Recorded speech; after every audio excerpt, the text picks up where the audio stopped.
Today we're going to talk about getting to yes, persuading PennyPinchers, PeoplePleasers, competitors, and skeptics. And this particular webinar is based on an article that Anne recently wrote for KnowledgeLeader that talks about 5 key relationships you need when implementing data analytics. So there's a lot of technology projects going on within organizations, and they require a lot of sign-off, and we're going through a number of them at Persuading. And this will be a very timely topic that I think a lot of people can relate to. As I mentioned, Anne is one of the regular contributors to KnowledgeLeader. So this is it's been a great partnership between Anne, who runs the Whole Person Project, and KnowledgeLeader. So Anne, I'll turn it over to you. Thanks so much, Laura. Thanks so much. I have definitely been looking forward to this event. This year we've focused the articles that we've written and this webinar and one other webinar on the subject of data analytics, the subject of using technology. And this particular session is one where we'll focus on some tactics that we can use to convince different types of people that we run into in the office. For those of you for whom this is your first webinar with me, just a little background. The Whole Person Project is an organizational development company, which is a big title to say. We basically profile for a living. We figure out why Team A is doing better than Team B. We figure out, well, is it their background? Is it, their training? Is it the process that they're using? And we take that information and we share it with our clients, either in the form of a recruitment strategy or more frequently in the form of training.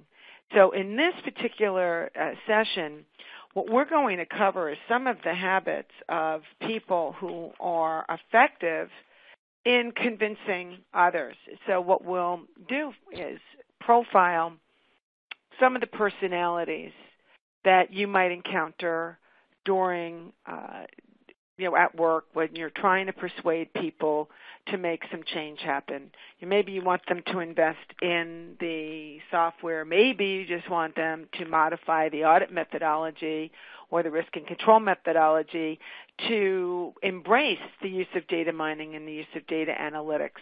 So we'll talk about some of these personalities, the PennyPinchers, the PeoplePleasers, the competitors, the skeptics. We'll talk about how can you recognize them if you're in a global, virtual organization. How can you recognize them if you're working with them nose to nose? Although I think if you're working with them nose to nose, you probably know exactly who they are. We'll talk about a 6-step approach to planning your presentation and what's the best way to communicate your suggestions so that they want to take some action. We'll also talk about some tips for running some meetings with them, whether those meetings are in person or whether those meetings are virtual. And then how do you respond to their questions? How do you respond to comments that they might have or open issues that they might have? I'd like to start off with a poll question, and for those of you for whom this is your first webinar with me, we use the poll questions a little bit differently than some of you may be used to. We use the poll questions as a way of engaging you in discussion, dialogue, and also it gives me an insight into what some of your interests or needs might be. So this very first poll question, there's no wrong answer. I'm just really curious. How comfortable do you feel taking the lead at meetings to present technical information? For example, discussing technology-related issues, talking about technical, regulatory, or operational conditions. So if you just decide whether you feel very comfortable, somewhat comfortable, not at all comfortable, again, no wrong answer, but I was just going to see what we had there. So nice middle of the road, but about a third of you feel very, very comfortable. Okay, so now let's stay with that and following up with another poll question, just so I get a feel for what was the goal of your most recent presentation. Was it recommending a new or updated technology-based solution to either audit or business management? Was it informing audit management or business management, giving them a status? Was it delivering bad news to audit management, like we're running a little late, or was it delivering bad news to business management? Again, no wrong answer. Let's just see what you came up with here. So a lot of status meetings. It looks like, wow, it looks like everyone's working to plan. No bad news to audit management. So that's a good thing. Okay, so that was pretty helpful. So let's get started. I don't know how you prepare. I tend to be a creature of habit. And so I follow, whether it's group live, whether it's a meeting, whether it's a webinar, I tend to start with the same approach. And I start with the end in mind. I always begin with the end in mind. And that's what I would suggest that you do. So what is it that you want to do? Do you want to change in the audit methodology to embrace the use of data mining or get it more widespread? And the use of data analytics more widespread? Do you actually want to get someone to fund the software and the training that's needed? But whatever you're doing, start with step one, begin with the end in mind. What do you want to have happen? And see that really clearly in your mind.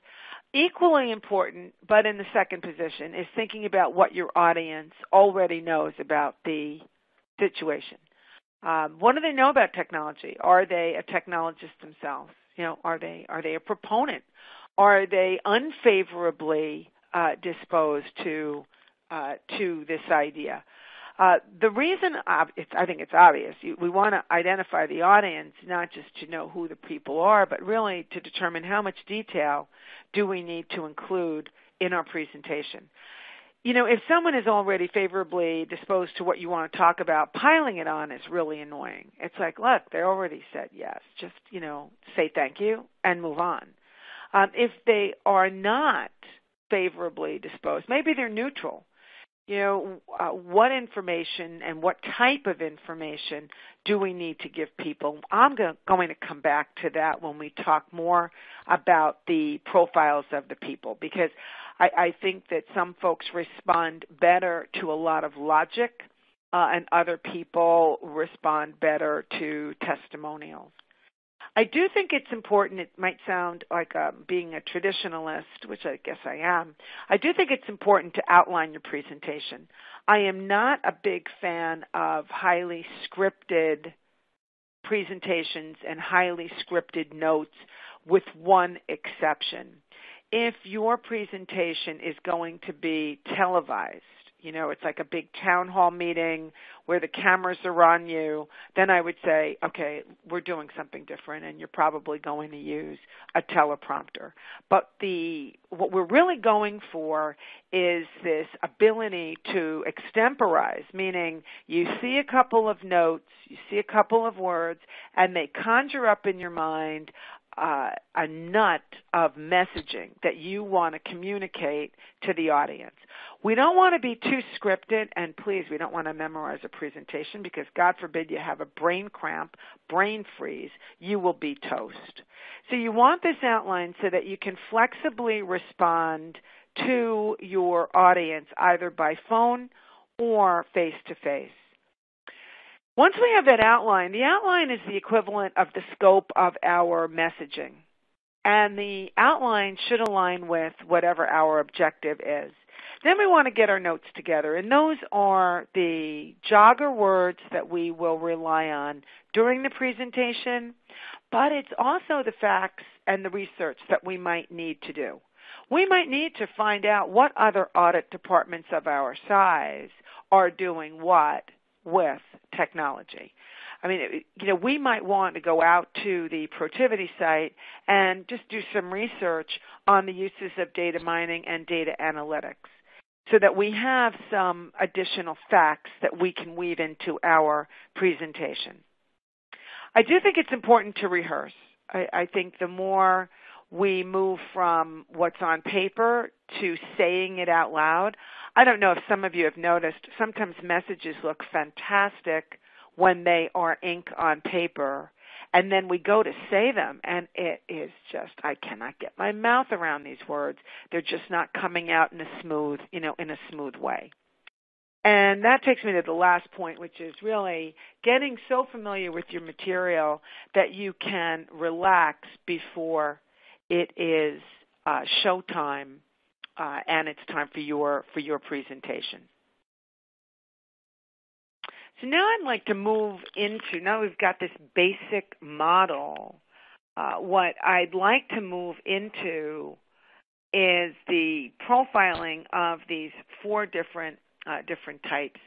And I think at some point or another in each of our lives we've encountered that penny pincher, that person who squeezes every nickel twice, probably has the first red cent that they earned, when they were back in high school or college. And they're very, very cautious about spending money. They could sleep on it and sleep on it and sleep on it again before they make that decision. I don't know if you're able to read the caption under the joke in the right-hand corner of the slide, but this woman's asking for a raise, and her boss is saying to her, if I give you a raise, you'll spend more money. If you spend more money, it will strengthen the economy. If the economy gets stronger, I can hire more people. If I hire more people, one of them might turn out to be an idiot who bankrupts my company. That's why I can't give you a raise. So I'm not sure we buy into that logic, but it's amazing what penny pinchers can think of as reasons to hang on to the money. Cost is a huge driver, if not the number one driver in making decisions for the penny pincher. This is the person that, instead of going outside the organization, will say, let's do it ourselves. So imagine from a technology viewpoint, no one on the team really understands how best to use data analytics or data mining. But the penny pincher might suggest that we try to do it ourselves. It'll be a wonderful learning experience. After all, we are so special that we'll be able to customize our message just to our own team. That I'm illustrating the thought process that a penny pincher might use, because the idea of going outside the organization and investing in that talent, bringing that talent in, if only temporarily, meaning, not necessarily hiring on the talent full time, just doesn't sit well with the penny pincher. So I think you've got the idea of what this profile is like. I'm sorry I didn't include a poll question to ask you how many of you have actually worked with one. But here's some practical tips for dealing with a penny pincher. I don't know if you're familiar with the expression, reduce it to the ridiculous. What we're getting at here is take the total cost of the software or take the total cost of the initiative and then divide it by the largest number you can find, like the user population, or divide it by the number of times it will be used. What you want to do conceptually is cost is in the numerator. The cost of the project is in the numerator. You want to get the biggest denominator you can find so that you are literally reducing the investment cost to a ridiculously low amount.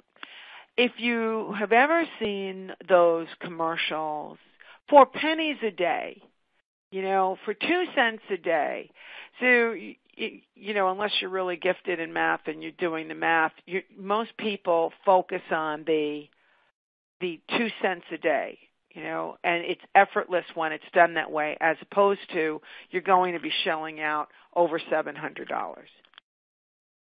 It's also important with the penny pincher, again, analogous to reducing it to the ridiculous, to have a very meaningful value prop that keys back up to a strategic big picture. When we talk about a value proposition, literally, what value will this technology project produce? This is part of the research that you will need to do when you're preparing your presentation. When you think about the cost, think about not just the dollar outlay.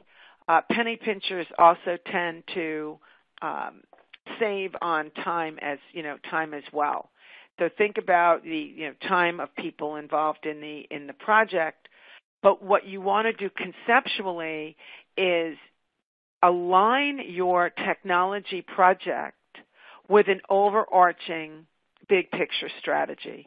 So, for example, if you work in an institution that has a strategic goal of digitizing everything that is not moving, and this strategic plan has been communicated within the company, hitching your technology project, the expanded use of data mining and data analytics in audit to that project will now show the penny pincher. See, it's really part of a bigger thing. It's it's a small investment that contributes to a larger good. The third point we've indirectly talked about, the penny pincher is going to keep asking about cost, and so you really need to be prepared to give some useful information in that regard. Speak with confidence in terms of hesitancy or tentativeness when you're describing the costs. Penny pinchers want to believe, want to feel confident that you have explored all the costs, especially the quote-unquote hidden ones. One way to convince a penny pincher to part with some money is to put the project into phases. So phase one, the investment is just this, so that they get a feeling that they're not completely committed hook, line, and sinker, and they can always end after phase one. Obviously, what you're hoping is they're going to be so enamored with the results of the project that they'll want to go forward to stages 2, 3, and whatever until you're finally done. By the way, that phased-in approach is also another way of taking the total investment cost and reducing it to the ridiculous. I'm going to go on to the second profile. So we've talked about the penny pincher. The people pleaser is almost not quite the opposite, but where the penny pincher is so concerned about the money, the people pleaser is so concerned about what other people think. I don't know if you can see the joke, but rest in peace is what's on the headstone. And, the quote is, "I apologize if my death saddens or inconveniences you." And the comment is, they say he was a chronic people pleaser. And it's kind of true. What people pleasers are very concerned about is what are other people doing. Now, they're concerned about what other people are doing, not because they're concerned about what other people are doing, but they're concerned about standing out alone with no one protecting their assets, literally and figuratively. So they tend in demeanor to be open. They tend to be more talky, more conversational. They do like to ice break, establish a relationship. If they had their druthers, they'd probably prefer to meet in person. When we talk about dealing with a people pleaser, anything that we can do to show that implementing the change in the audit methodology to embrace data mining or data analytics, or the change required to implement the technology, get people to adopt it and use it, you want to minimize or simplify the amount of change required. Now, you can't be unrealistic about this, but what you want to be able to do is show the people pleaser that they are not alone, that other people, particularly other people in organizations that they admire, have done this, and they have done it easily and effectively. You're basically showing the people pleaser that they are not alone. Now, when you're preparing to deal with the people pleaser, part of your research should include who do they admire? What organizations do they admire? Are there certain departments within your own organization that have earned the reputation of being highly successful? Those are the department names you probably want to drop. By example, and I don't know if some of you remember when Jack Welch was at the helm of GE. In many organizations, if you wanted to persuade the people pleasers in those organizations, all you had to do was say, that's the GE way. That's what they do at GE.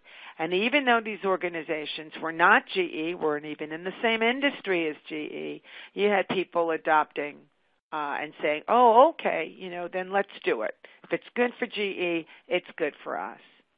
So figure out what's important to the people pleaser and weave that into your presentation.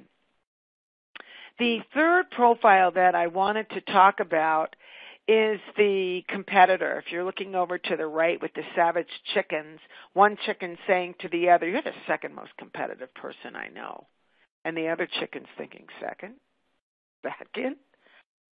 Competitors are able to compete on everything. It's really amazing.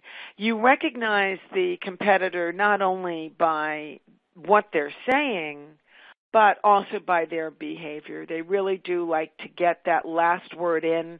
They tend to project a huge amount of energy, comparatively speaking, more energy than the other folks in the room.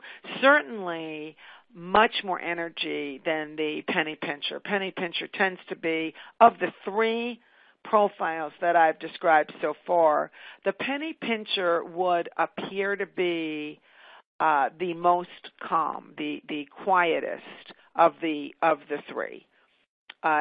In the extreme, the PennyPincher might even appear lethargic in comparison to the competitor and the people pleaser. It's really interesting with the competitor. They love to win at everything. It's like in their DNA. It's just one of those things. So if we now need to present to the competitor, here we need a little strategy. Being able to say something to the competitor like, I was thinking about the point that you made at our last meeting, and, you raised a really good one. We do need to be more efficient. By the way, don't make up their point. Just leverage something that they said. Because what we're doing with that is we're going through the strategy of letting them know that they were the inspiration for the suggestion that you're about to make regarding the technology. It's interesting with the competitor. They like to know what the standard is. So, who's at the top of the class? Who's best in breed? Who's doing progressive things? And they like that information. So once again, when you're preparing to make your presentation, you're preparing for your meeting, think about the facts that you're going to need to be able to describe the quote-unquote competitive landscape. What are other audit departments like yours doing? And where are you? Are you in the bottom of the pack? Are you in the middle of the pack? That's the kind of information that will resonate with the competitor. But don't go too crazy with it, because their eyes will start to glaze over like donuts if you get into a ton of detail. What you want to do is keep your message simple and focused on how we can be the best. That's the message that you want to send to the competitor. The last profile that I wanted to review with you, we're calling the Skeptic. And I'm sure you can see the cartoon off to the right. It's the National Society of Skeptics. And one is saying to the other, I don't believe we've met. I don't believe you don't believe we've met, says the other person. The skeptic, as the name implies, can really sleep on things and agonize over decisions and just can really go to town and have a hard time getting to a yes or even getting to a no. They really just get so on the fence. They have a hard time. They can always see the devil's advocacy approach. They're just not sure. It's almost like they get paralyzed with too much information. So when we're dealing with the skeptic, it's really important to be very clear and clean with your data sources. Too many data sources, and you're going to play right into the skeptic's Achilles heel, which is their inability to easily make decisions. This is the profile that loves data to begin with. When I mentioned being clear and clean in presenting your data, if you wanted to present your benefits, present your liabilities. Don't go on and on forever, but be balanced, be measured. I would eliminate any touchy-feely words. I would really stick to the facts. What you think, what you feel is not so important to the skeptic as what you know and what you can show in terms of facts. When you are speaking to the skeptic, I would use the adjectives and adverbs sparingly. And if you use them, make sure you are using them accurately. The skeptic will lock on like a dog with a bone when the skeptic hears the terms always, never. Those are enormous words to the skeptic. The skeptic is also a little bit more literal, factual than the other three styles than we've spoken about. In fact, I would almost say the skeptic is more of the opposite to the competitor. The competitor is not so interested in the nitty-gritty details. The skeptic will be. The skeptic will be. And by the way, if you have conflicting details, the skeptic will be all over that and will send you back to the drawing board to resume your research. So I think you need to be most thorough when you are presenting to a skeptic. So I'm just going to pause at this point. I'm curious as to which of the styles is most comfortable for you when you're interacting and when you're presenting. And Lark, at this point, I thought I would also pause. I don't know if there's anything that we should be talking about. Yeah, we can start off with one of the questions we received, and it's a good one. It's how do you break up your projects into phases for the PennyPincher if it needs to be completed in order for the project to work? So depending on what exactly the project is, one phase might be the research phase, meaning we're going to look at feasibility. And that's the phase where you will examine, let's say it's computer-assisted software, that you're thinking about using. And, you'll collect the information on ACL, IDEA, whatever else is out there. And that might be your first phase that you're going to then make a presentation. The next phase might be piloting. We're just going to do a pilot. We're going to get just a couple of licenses. We're just going to do it in a localized way. That's what I meant when I was getting at breaking it into phases. Each phase would have a start and an end date. We organize like any other project with status reports. And by the way, those status reports are really important. And it's also really important that the output of those status reports gets communicated within the department, because we want to keep the technology project in the front of everyone's mind. It's coming, it's coming, it's coming. We're gaining on it. We're making progress. So that's what I meant when I said break it into phases. Each of those phases would have a cost. The cost would either be an outright dollar cost or an outright dollar cost and the cost of people's time.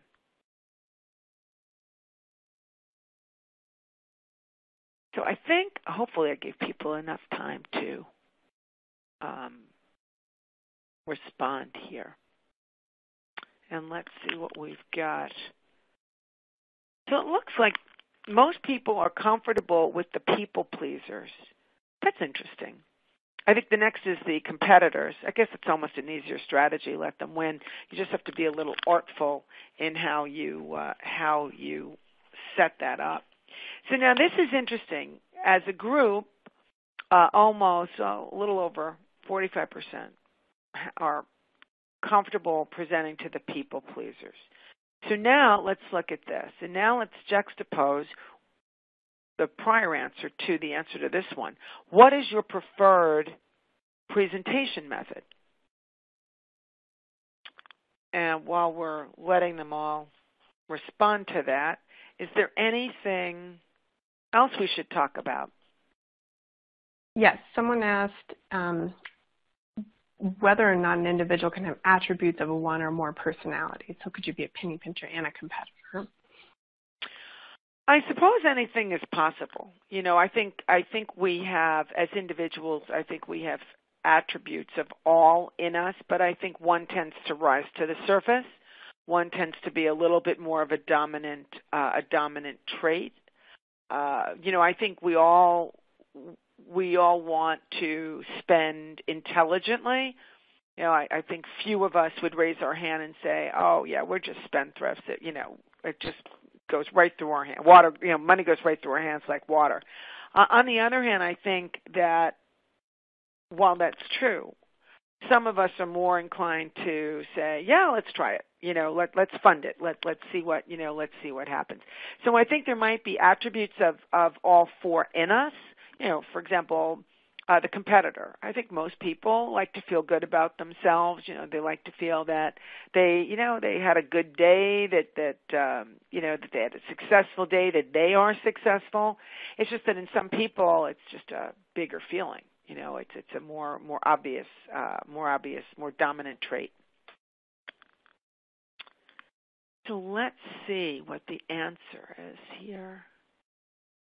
So this is interesting. Facts and logic. Tell the audience members what they need to know, and that really is not surprising. Not surprising. But what's interesting about that is that style of presentation is best suited to a dominant audience of skeptics. I also think that providing a lot of facts and logic is baked into what we do in audit. I think that's just built into our DNA. Might be interesting if we had a mixed audience, if we had people in the audience who were in sales or service or who were in accounting, who were in IT design. It might be interesting to see how that answer might shift. By the way, the facts and logic, when you're talking to the people pleaser, the facts there should be how other people are dealing with the situation and how other people have dealt successfully with the situation. The details with the skeptic are going to be more around how is this going to work, how long is this going to take, what exactly is going to be involved, when exactly will we use the software, who exactly will use it. So there's the answer, facts, and logic is kind of, when you start thinking about the different profiles that we just talked about, can be adapted. I do think that it is important. I recognize that about a third of you are comfortable and prefer asking strategic and well-considered questions.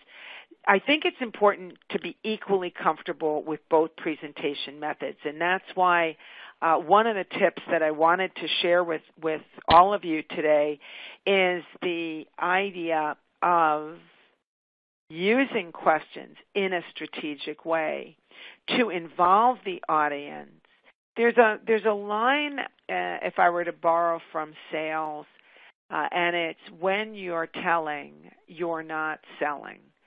And it sounds a little corny, but what the line is getting at, when you're telling, you're not selling, it goes back to, some of you might know the expression, God gave us 2 ears and 1 mouth for a reason, ... we're supposed to listen more than speak. When you use strategic questions and you involve the audience, either on the phone, in your phone meeting, or you involve the audience face-to-face, you learn a lot about what they know. Now, if you remember when I took you through that presentation model, the second step was identify your audience, think about their needs.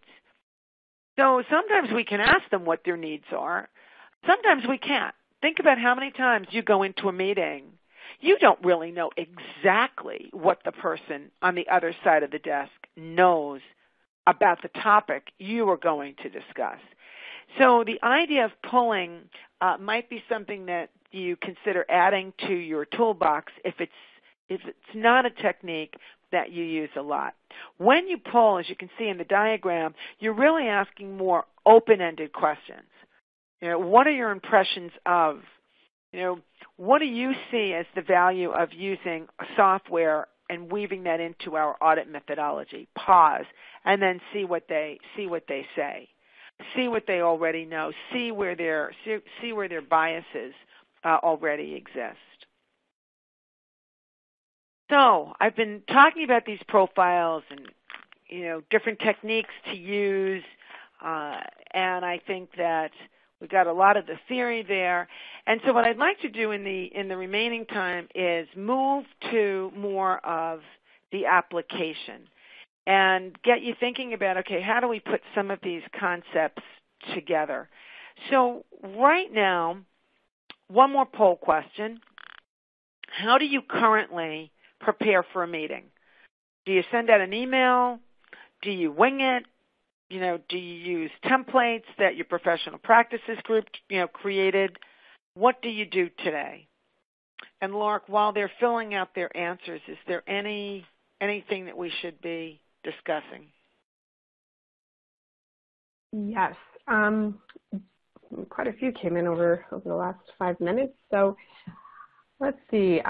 This question says, if your project includes a team with a mosaic of these personalities, is there an idea for blending them when segmenting your presentation isn't possible? So I think this person's asking if you're presenting to multiple people with multiple. Yeah. I was so hoping. Traits, how do you do it? Yeah, I was so hoping that someone would ask that question because I think that rarely do we have the opportunity to just have to deal with one person. So strategically, before we get to the group meeting where we could have multiple of these profiles present, there's a bigger strategy known as divide and conquer. So understand within your department who the decision makers are and understand who the decision influencers are. So clearly the CAE is going to be a decision maker. I think that's kind of easy. Maybe it's the head of IT audit that's going to be the primary decision maker in concert with the CAE. Maybe the CAE has delegated that to the head of IT audit, whatever. My other point, though, is who are the decision influencers? Who are those people that have the ear of the decision makers? These are the people that you want to have a casual conversation with before you have any group meetings, because what you want to be able to do is figure out who are these people. So who's the PennyPincher in the group? Who's the PeoplePleaser in the group? And even if you know that, what do they already know? where are their sore spots? What are their itches, informational itches that need to be scratched? So that as part of your prep, when you do get to the group meeting and now you've got the competitor sitting next to the PennyPincher, sitting next to the PeoplePleaser, et cetera, you're able in your presentation to use words that resonate with all of them because you're cobbling together all of their expressions. So the concerns that the PennyPincher might have about the outlay, part of your plan is going to address that. The competitive edge that is of importance to the competitor, your presentation is going to address that. It gets a little bit more complicated because what you want to be able to do is figure out the decision maker and what profile do they have, and the influencer and what profile do they have, just so that you can appeal to them. But you generally get the idea that you want to collect this information in one-on-ones, maybe phone calls. I would try to get more to a phone call, even if the person's on the other side of the globe, just so you can hear how they're thinking and what their concerns are. So once again, short question, long answer. So most people are favoring the email with the points ahead, which I think is a fabulous thing. By the way, I'm so glad that only a few answered wing it, and it was probably a mistake. Let's talk about these meeting management tips. I think it's important to figure out who's got what speaking role, who's going to start. This is almost like an extension of the answer to the question, Lark, that you just asked me. I mean, start thinking about your meeting a little bit like theater. What's going to happen first, second, third? Who's got what role? Is it just you presenting? Are you presenting on behalf of a project team? If it's a project team, do all of the team members have a speaking role, or all of the team members, equally invested in the direction that the team is taking? The next thing is thinking about, okay, with crystal clear clarity, are we going to be on the phone? How is that really going to work? How are we going to involve people who are on the phone? Should we be using polling, for example? I'm talking about verbal polling, not the polling that we're doing on this webinar, to make sure that people are weighing in, so that you can really hear what it is that they are saying. If there's going to be multiple people at a site, can you use WebEx? Can you use Skype to share files, show examples? Share your deck so that everyone can see it at the same time, as opposed to sharing your presentation. You really can't see what page they're on if you're on the phone. We're going back to a couple of the points that I mentioned earlier, outlining the message. When you outline the message, now that you're thinking about your meeting, think about how you're going to pull, not push, the information. Think about building time in for reaction, discussion. And, maybe you'll get lucky. Maybe they'll say yes before you get halfway through the presentation. Having your notes well organized, and this is where thinking about the profiles who will be present, that will give a structure to your notes. By the way, you can't go wrong with facts and logic, but it's really getting to that next layer of, well, what specific facts do you need? The competitor is going to need slightly different facts, or facts about something different than the skeptic will, or the PennyPincher will. And as before, we want to rehearse, and we want to be as relaxed as possible, because when you're relaxed, you can really tune in to the questions that people are asking. You can really not only hear the words or read the words, but really you can perceive the underlying message as well. But you want to make sure that you're responding to both. Several of you might have to present to people who are not technical. Earlier in my example, I said that, hey, the IT audit manager might be the decision maker. The CAE might have delegated that decision to the IT audit manager, and that's terrific. The reality, though, is that your idea needs to be ultimately embraced, maybe that's too strong a word, accepted, appreciated, acted on by the rest of the department. So I do think in making a presentation, I think it is helpful to be able to take your message and communicate it in business, everyday business language, starting with the value prop. What's the end zone? What is this going to do for us? How are we as a department, as a team, going to be better as a result of adopting the software or taking this approach or transforming our methodology? I would minimize the technical language as much as possible and get it into ordinary language. I think whoever came up with the analogy, whether it's accurate or not, it's a great visual. The internet is like a superhighway. Whether it's true or not, the imagery is something that everyone can relate to because most people have seen a superhighway. They have that image either in reality or they've seen it on TV.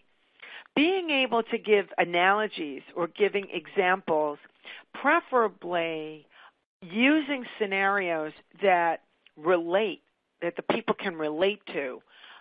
Talk about how the software could have transformed an audit that was recently done.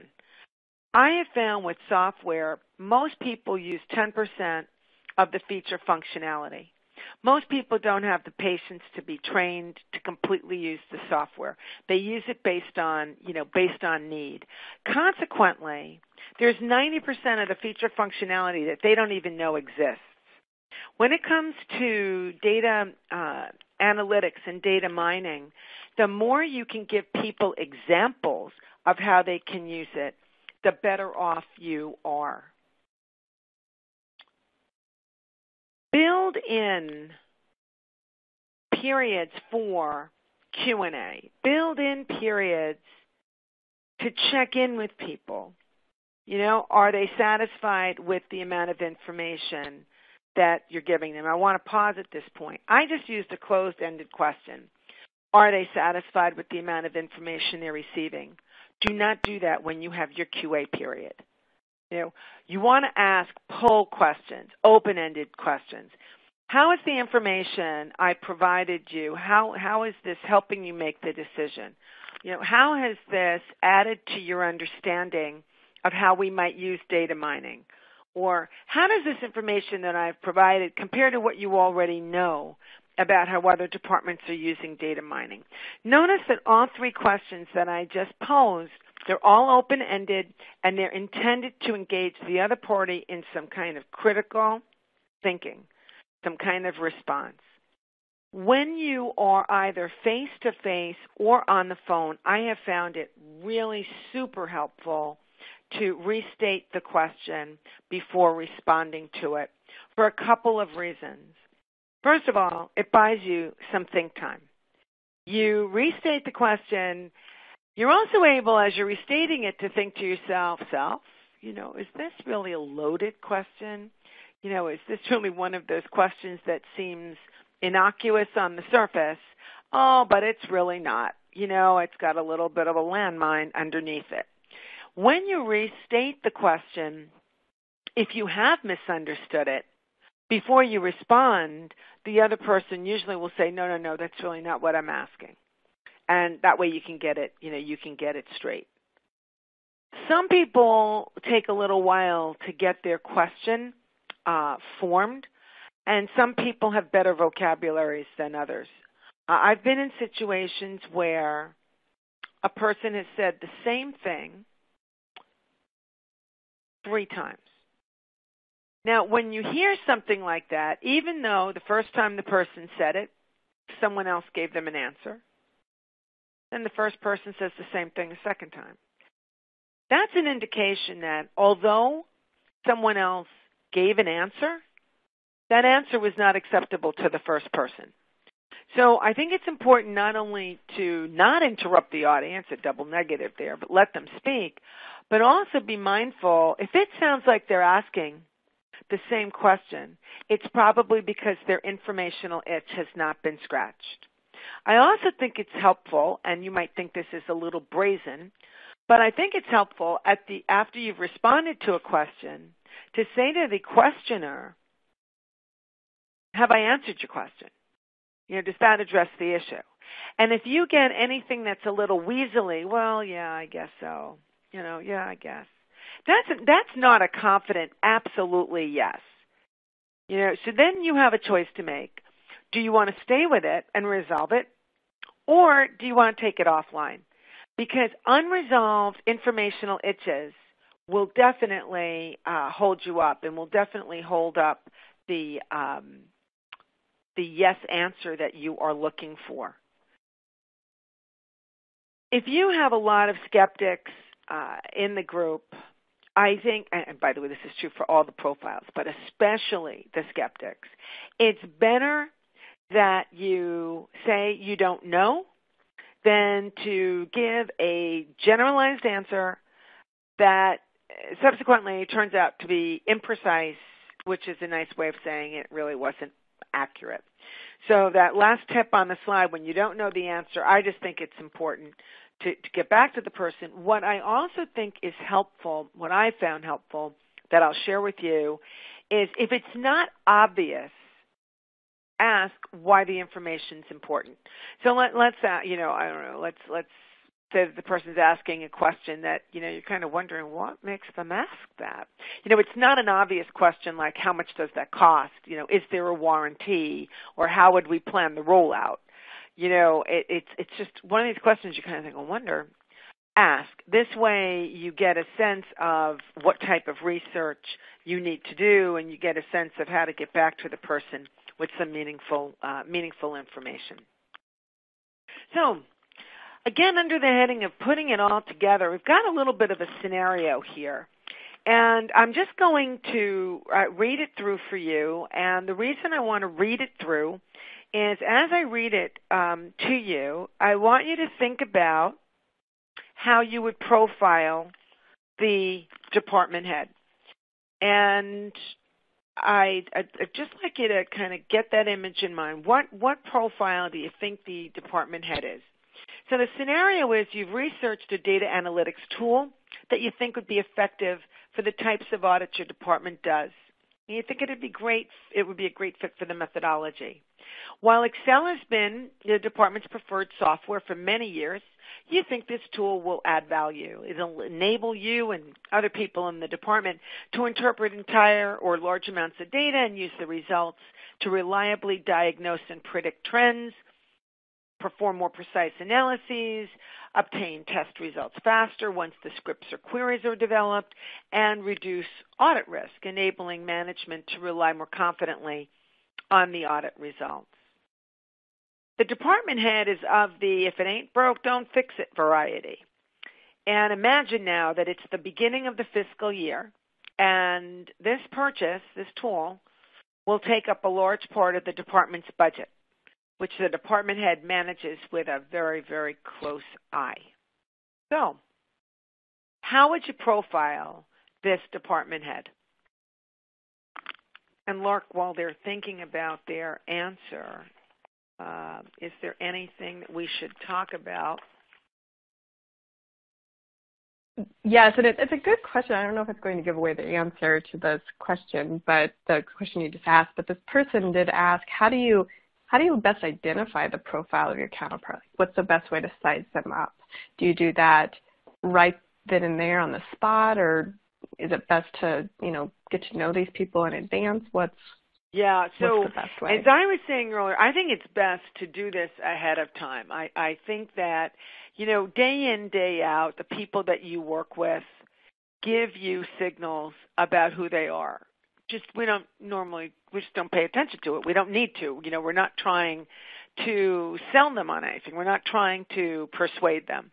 Earlier when I mentioned the divide and conquer, I would start thinking about who the decision makers are and who the decision influencers are, and I would look to approach each of them individually and then apply the profiling information that I gave earlier, in terms of how competitive are they, how much detail do they like, how much are they concerned with, what other people think when they make their decisions, so that when you have that group meeting, you really can appeal to all of them.